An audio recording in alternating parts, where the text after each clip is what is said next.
kayo, ma'am, ha? Sa isa ba yan? Isama na. Nasama na?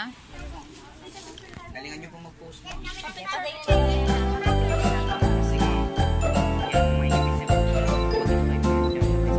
Okay, isa pa. Thumbs up po, ma'am. Tara, punta natin. Wow, ayun na, butterfly. Sige, tara. Ay, nahanap mo. Mga isda. Wala yatang isda dyan eh. Ay, ayun, meron. Maliliit. Ayun, kita mo.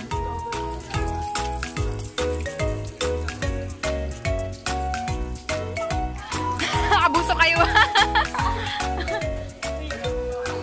Galaw, may tour guide na tayo na. Ano nga, pag nag-green light siya, ma'am, agad po tayo. Tandaan nyo lang po yung pinto niya. Pag nag-green light po, diretso po kayo sa taas. Ah, okay po. Sige, thank you. Okay, thank you. Bye-bye.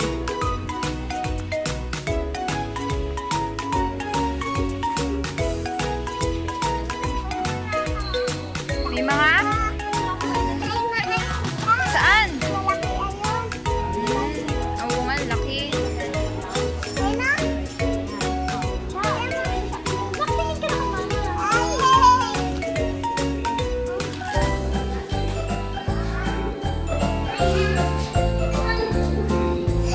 Ay! Kapunta na siya, diba?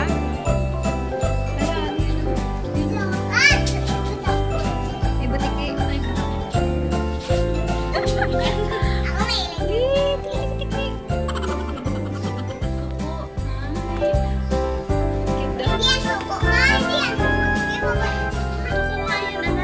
Bait nga daw eh.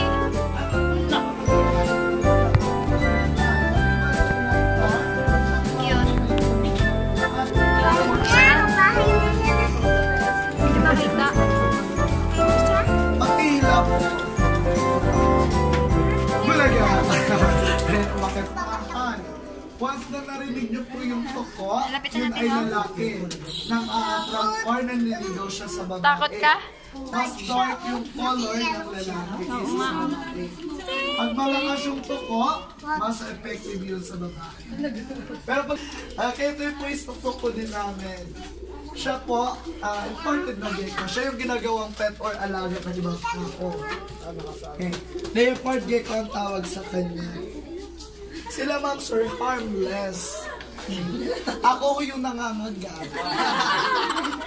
Eto, pag ganito yung buntot niya kataba, ibig sabihin healthy or malusog. Then sila, parang butik eh. Pag naputol yan, nagre-regenerate. Baby pa sila or juvenile, andito yung adult size. Sige, check niyo po yung adult size. Meron dyan?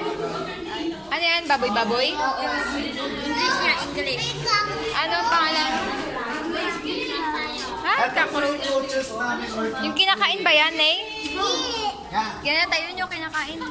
Ito hindi yung itis sa bahay. Kuha ka, kuha ka.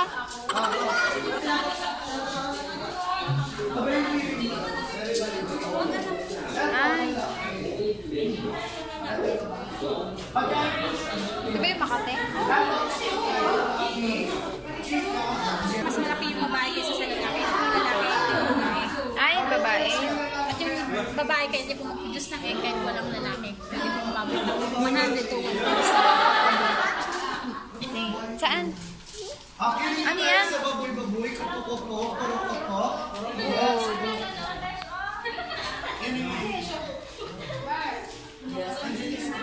Kasi yung babae kaya lang po mag-produce ng egg kahit walang lalaki. Pwede po pumabot ng 100. Hindi mo nakita, no? Oo, nakita ina na po. Diba nangangagat yan? Try mo, na. Ayoko. Tira-tira ng Mukha ba nangagat? Parang wala nga yung ngipin. Ayan. Wala ibang klase. Sarap lang.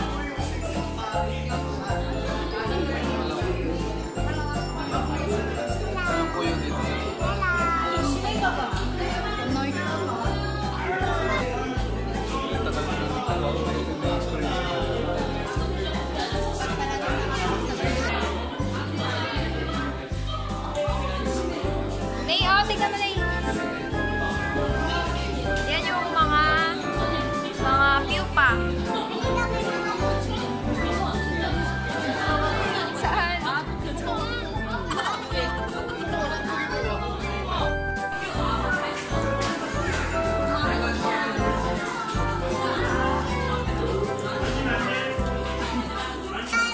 Saan? Bawal. Gabi yan, gabi. May ganyan dati ako na isda. May ganyan kayo dati? Hindi ko imboy ko. Uy. Saan? Madami? Sa Minda, diba? Madami? Minda, Santa Monica. Plus Biminda Santa Monica. Bago yun ah. Ah, madami.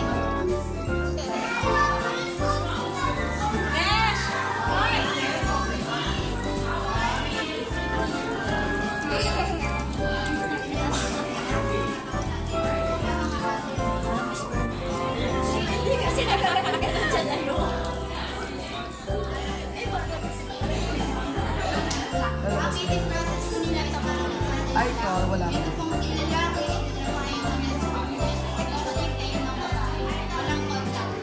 Ano po yan? Nililipat lang dyan? Ah, dinidikit lang. Cute oh.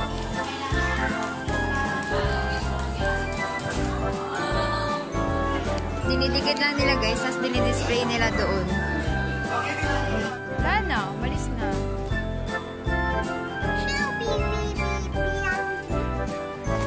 I know yun.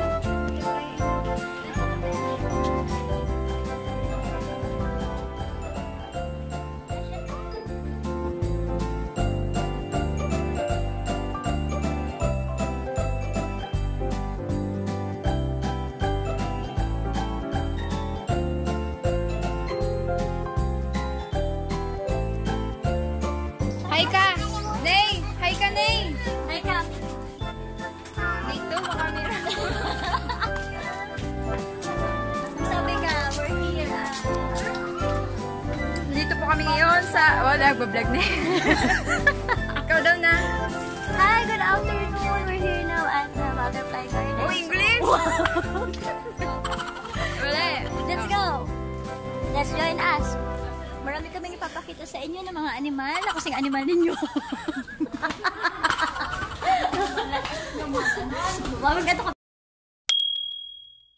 Mayroon din silang musical instrument. This one they called sanang. And the bigger one, they called gong or agong. That metal is 100 years old already from their ancestor or minana pa nila sa kanilang ninuno. And they have their own native drum. They called kimbal. Gawa siya sa buong kahoy, tinakpan or tinapalan ng animal skin on the top. Now, they are going to play their musical instrument.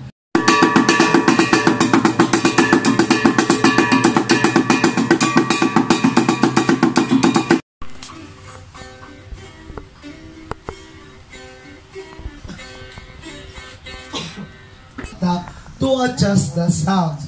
They play using their mouth through vibration. Then nakakagawa sila ng mga unique na sounds. Natin naman nila.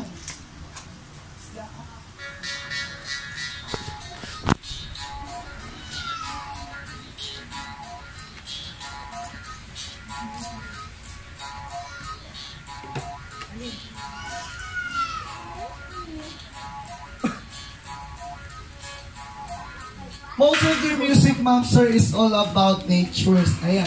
Mayroon din silang native flute. Alabay naman mo siya.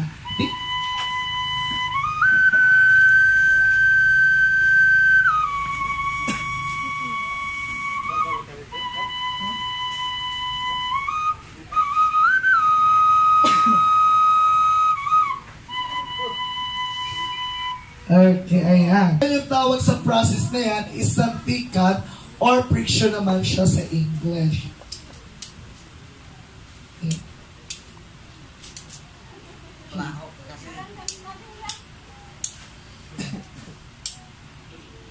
Okay, sometimes, ma'am sir, one strike lang nakakatch na ng cotton yung spark ng bato at metal. Now, they are going to put on the dry grass or dry leaves para makagawa siya ng mas malaking apoy.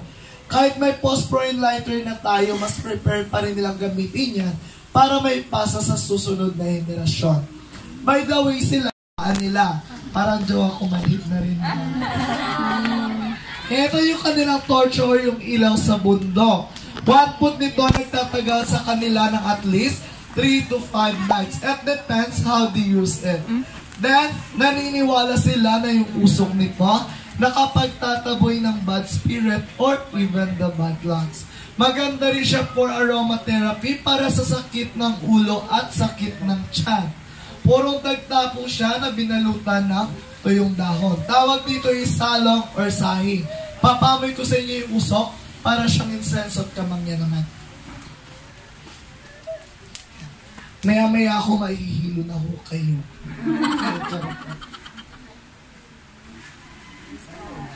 Amoy niyo po. Hindi po yun nakuha.